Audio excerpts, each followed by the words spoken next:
Barney, hunting for dinner in the woods behind the family home when Britney was little, flipped from being a tale of a struggling clan trying to feed themselves to one of backwater freaks using their fingers to eviscerate defenseless rabbits or squirrels at the kitchen table.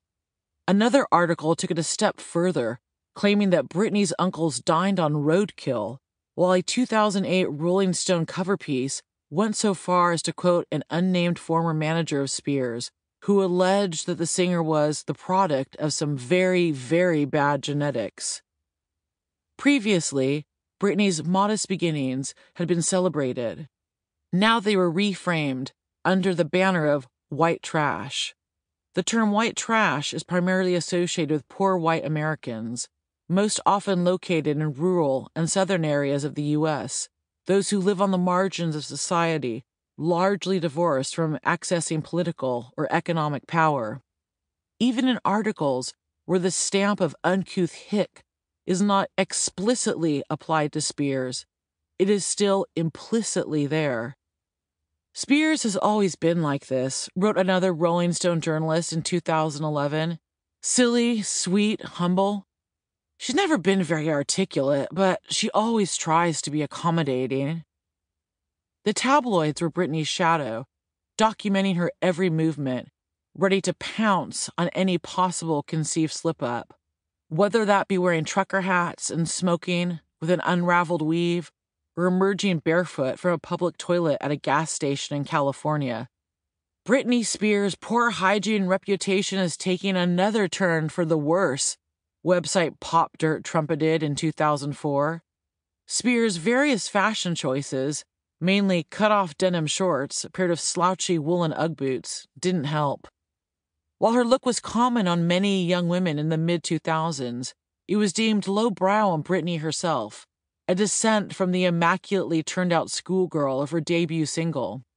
When Spears appeared alongside then-fiancé Kevin Federline in a top bearing the slogan, "I'm a virgin, but this is an old shirt," the media had a feeding frenzy over the woman they had once thrust forward into the spotlight, composing her plunge from darling to destitute.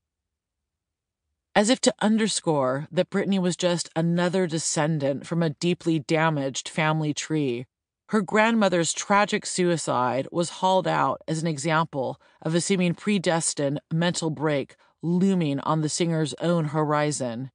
Emma Jean, Jamie's mother, had been just 31 years old when she used the big toe of her right foot to pull the trigger on a 12-bore shotgun, taking her own life shortly before 4 p.m. on May 29, 1966. Her body was found at a cemetery 3 miles east of Kentwood, near the grave of her son, Austin Wayne, who had died 9 years before. He had only lived for 3 days, but Emma Jean had never been able to come to terms with the loss, having already attempted suicide on 3 previous occasions. All these stories about Britney and her family may be partially or even completely factual, but they were not the focus of the narrative until the young woman began to come undone in public from nonstop stress and potential postpartum depression. On May 17, 2021, an Instagram post on Spears' account stated, "So many documentaries about me this year, with other people's opinions about my life. These documentaries are so hypocritical. They criticize the media and then do the same thing?"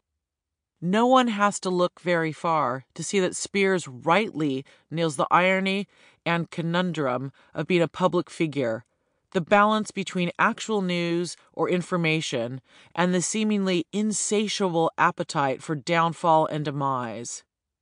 In the 2008 Rolling Stone cover article, dramatically titled "The Tragedy of Britney Spears," the subheading sensationally exclaims, "She was a pop princess.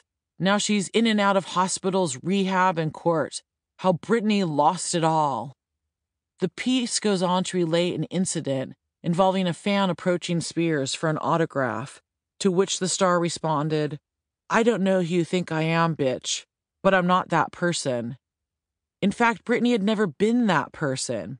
It was the public who made her something superhuman. Fans did not understand or want to understand that the very ordinariness they